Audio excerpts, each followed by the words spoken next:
Ecclesiastes is by far my favourite book of the Bible, partially because the author is very obviously having an existential crisis, but mainly because it speaks about the realities of existence in a philosophical yet down-to-earth way.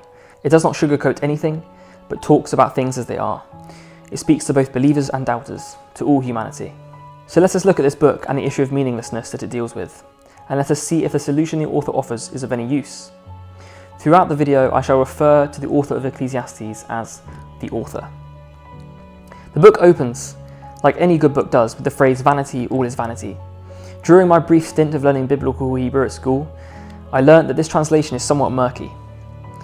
And in fact, the Hebrew word used, which I think is havel, is probably translated into something like murky or misty or unclear.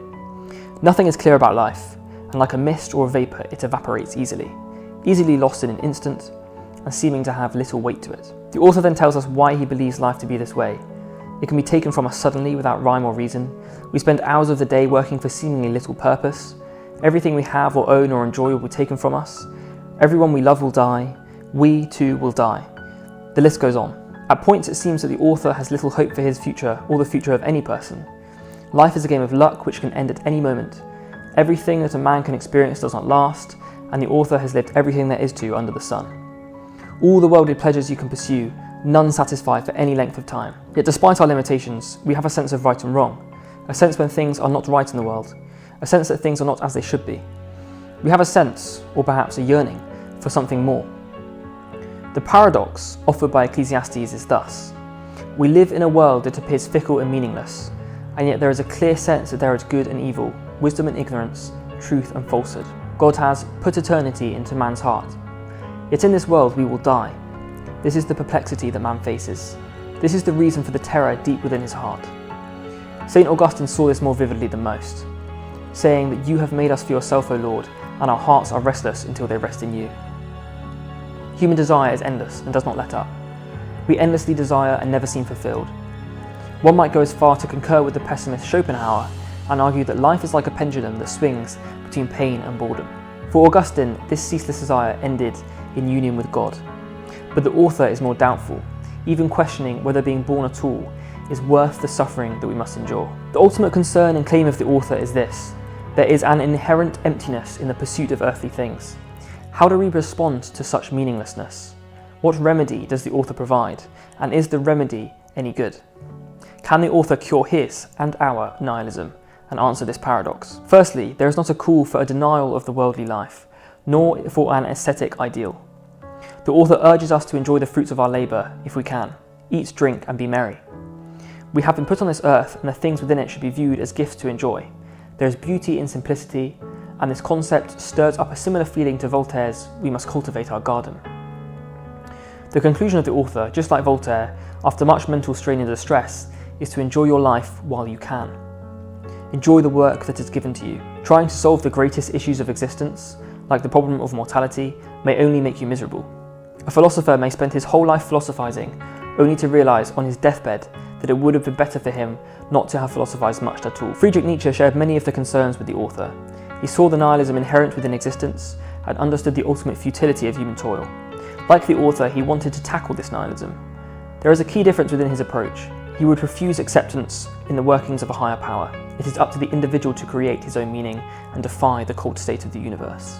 The solution offered by the author is for the individual who wants a peaceful life, who can accept the enjoyment of simple pleasures as sufficient answer to the issue of nihilism. But what about the individual who wants greatness? What about the individual who does not simply want to enjoy life? Does the author fail to recognise the person who lies outside of normal boundaries, whose life is defined by extremes? Any great individual, a scientist, entrepreneur, philosopher or musician, their life necessitates extremes. They are bound by it, for without extremes, without excess, there is no greatness. The author could easily rebut that attaining greatness is all well and good, but that ultimately, once this greatness is achieved, regardless of the field it is in, the individual will eventually come to realise that even that is chasing the sun, simply just a more sophisticated way of doing it, but ultimately futile nonetheless. But just because something is cosmically futile doesn't mean that it is in itself meaningless. In fact, quite the opposite. Let's just take a simple example of two football matches. Both are 90 minutes and both will end. The result of both matches ultimately counts towards nothing. One match is filled with excitement, end-to-end football, Both teams score and concede goals in a massive thriller. The other match ends 0-0. Nothing of much excitement happens, but the players seem happy enough to be there. Which game would you rather watch and be a part of? Now, you'd probably say the first game, the more exciting game. You could say that because both games ultimately have the same fate, it makes no difference. But this refuses to acknowledge the power of the moment. This is a whole other topic, but I will touch on it now with the example of music. Great music, for example, does not care about cosmic significance. It cares about that very moment when the music is listened to, and things like death and cosmic significance become obsolete. The greatest music draws you into that moment and none other. There is a meaning within the moment that makes the cosmic insignificant. Despite this, the author is telling us that there is no hidden meaning within life that we need to find. Life is meaningless, and that's okay. Trust in God anyway. Why should meaning be cosmic? Can it not just be situational? Perhaps it can be found in brief moments along the way. Expecting anything more will inevitably lead to disappointment or anger. The author believes that to recognise the situation we are in may also cause us distress. In much wisdom is much grief. Perhaps more cynically we could say, "Blessed are the ignorant, for they do not know they are cursed." Yet the voice of Nietzsche would arise once more. Is it that grief is such a bad thing? For from grief comes greatness. We cannot conclude this essay without touching upon another key view the author has. Fear God and keep his commandments, for this is the duty of all mankind. Ultimately, judgment by God and preparing for this is offered as a solution for this matter of meaning. The Nietzschean would refuse to place so much sovereignty outside of oneself. Instead, judgment must come from within, asking, am I truly living the life I should be? Am I truly becoming the person I could be? Whilst the author clearly emphasises placing trust in God, these views are not necessarily irreconcilable. Will we be judged by God if we do not live dangerously? If we choose comfort over suffering? If we do not become who we could be? The Nietzschean would despair at his wasted potential, and would God not too? There are certainly differences between Nietzsche and the author, which makes for a whole other discussion, but the tendency to believe their conclusions are fundamentally different is misguided. The individual has a duty to overcome himself. One might even argue a divine, cosmic duty.